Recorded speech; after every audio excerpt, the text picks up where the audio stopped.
Yes, Channel Awesome. Channel Awesome. We've been counting down and watching films for the first time. Sometimes it's good to look back behind you for nostalgia. Yes, Channel Awesome.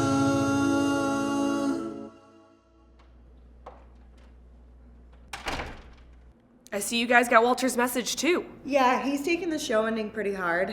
Have you seen him? No, but he did send me this.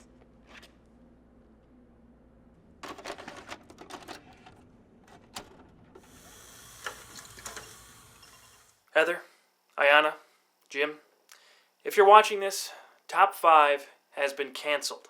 This is meant to be our final episode. It's covering a show that I've wanted to do a countdown on since the very beginning. So as this boy meets cancellation, these are the top 5 best Boy Meets World episodes.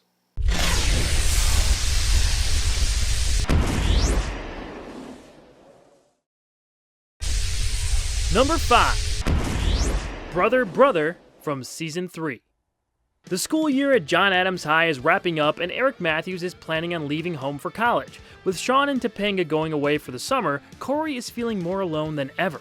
On top of his best friend and girlfriend leaving, Corey feels like he never truly got to know his older brother, and bad feelings are brought to the forefront.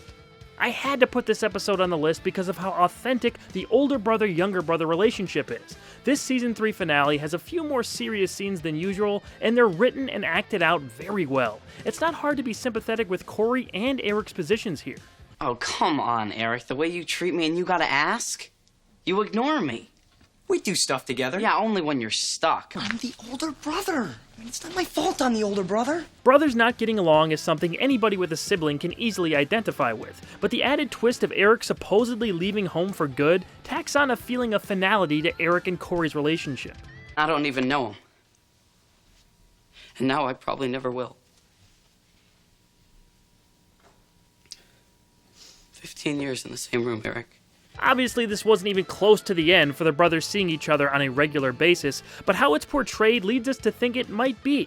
The ending twist to this episode was also a heartbreaker for Eric, which resulted in a more unique arc for him in following seasons. I've always liked you as a brother, you know, but I'm just starting to like you as a friend. I didn't get in. In addition to the heavier moments, this episode doesn't fail to deliver on its signature comedy. Detention, Mr. Matthews. Detention, Mr. Matthews. This diploma, which signifies my intelligence, belongs as much to you as it does to I. Me. I included you. Brother Brother is a very well-executed episode. The subject matter, writing, and acting make it stand out.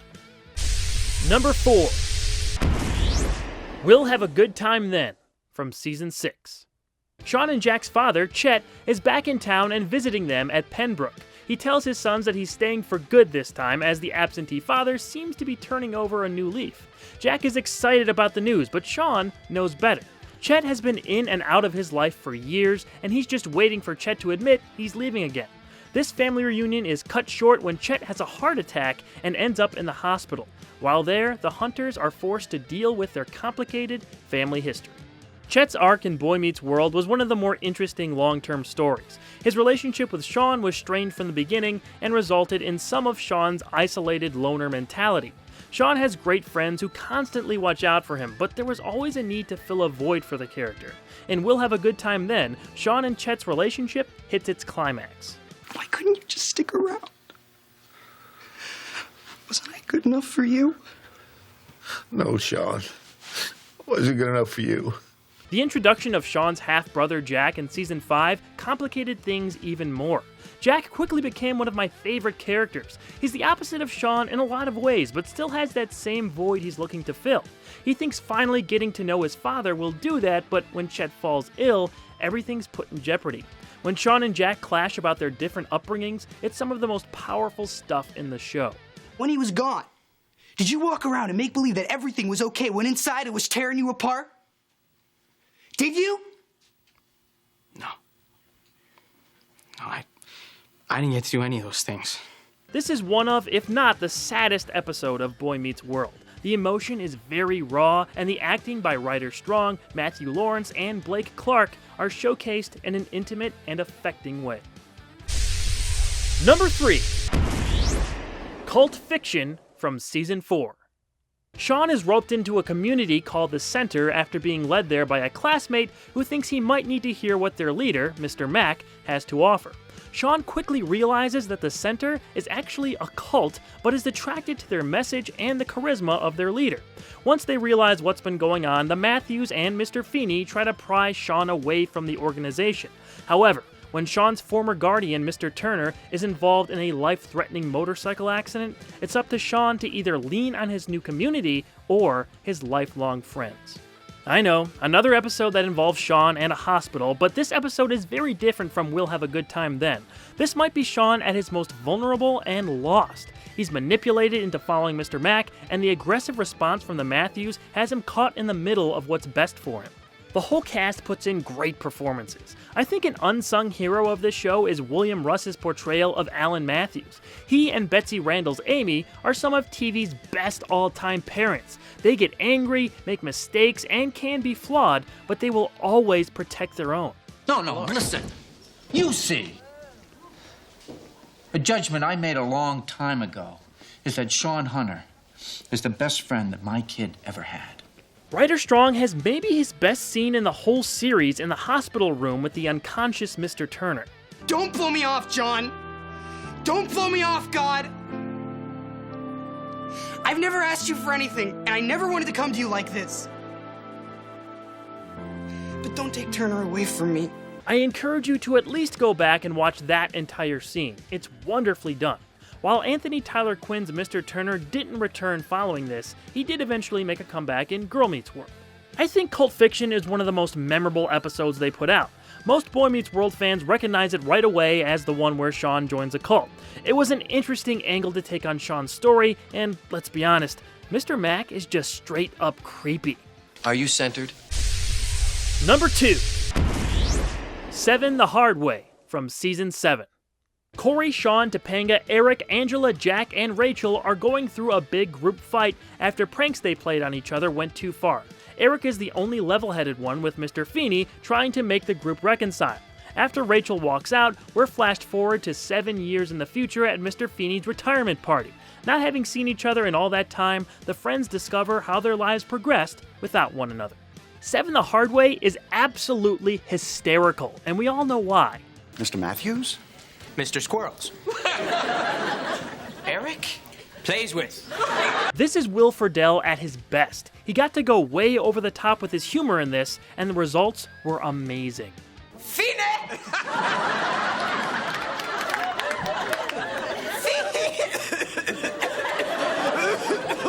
Oh, I can't do it anymore. Plays with Squirrels is so iconic, they even brought him back in Girl Meets World. And this episode isn't just funny, it has the heart that the show is known for fully intact. It's got a nice message.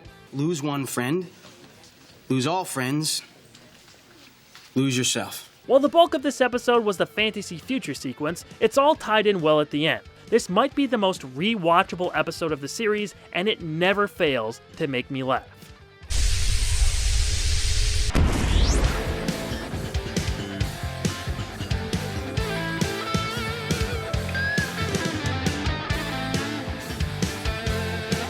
Oh, that's not it. This is Boy Meets World we're talking about. Just 6 honorable mentions? I don't think so.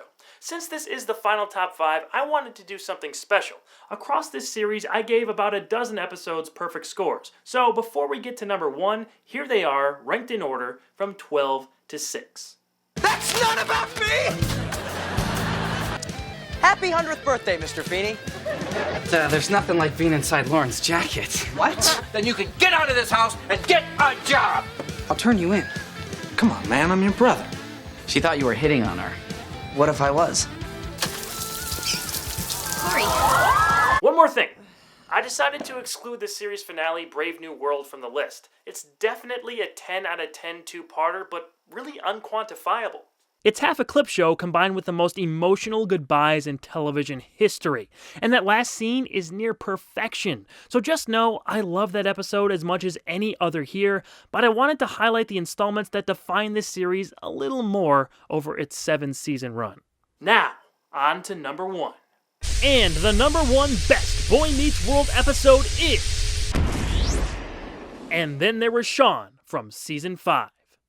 When Sean, Corey, Topanga, Angela, and their classmate Kenny are given detention, strange occurrences start presenting themselves. Slowly, a creepy figure clad in black starts killing them off. As they roam around the school trying to escape, we find out the killer is someone very familiar with the group. Welcome to John Adams High, where you are gonna die. This is a classic Boy Meets World episode and even a favorite of some of the cast. It's quotable, it's fun, it's interesting, and a big change from the norm of the show. The references to Scream and even South Park were clever and appreciated. Do you like scary movies? Oh my gosh! They killed Kenny! All the performances were exceptional. It seemed like everyone was on their A game here.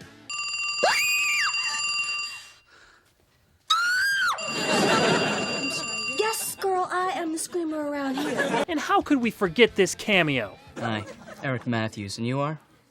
Jennifer Love Pfefferman. Such a beautiful name. Can I call you Pfeffer? Everybody does. The whole story being a backdrop for how Sean feels about Corey and Topanga's breakup was a worthy payoff. This was Boy Meets World at its creative best. It is definitely worth a rewatch. Here's a knife, here's a gun, there'll be fun for everyone. Death is on the menu tonight. That's it? Where is he? I'm out of here. Jimmy! Jimmy! Ow! Jimmy! Jimmy! Who? Ting! Jimmy! Jimmy! Jimmy! Jimmy! Hey, Jimmy! Jimmy!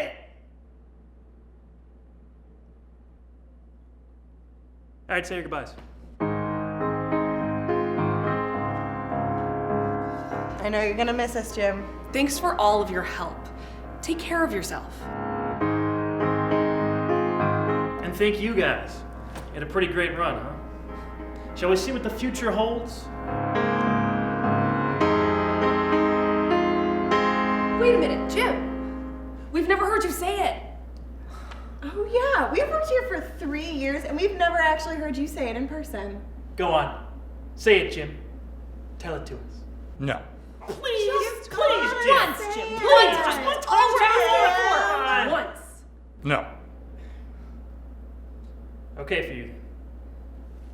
See you around, Jim.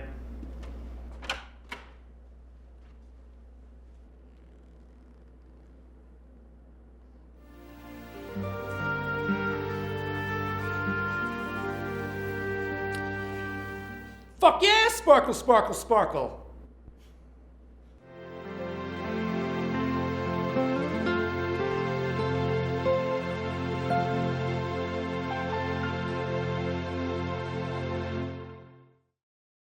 Hey everybody, I just wanted to come on one more time and thank you so much for watching Top 5 over these past 2.5 years. It's been a great ride, and Heather and Aiyanna want to pass along their gratitude as well for sticking with us for so long. We've had a lot of fun, so thank you for watching. And yes, this is the end of the road for Top 5.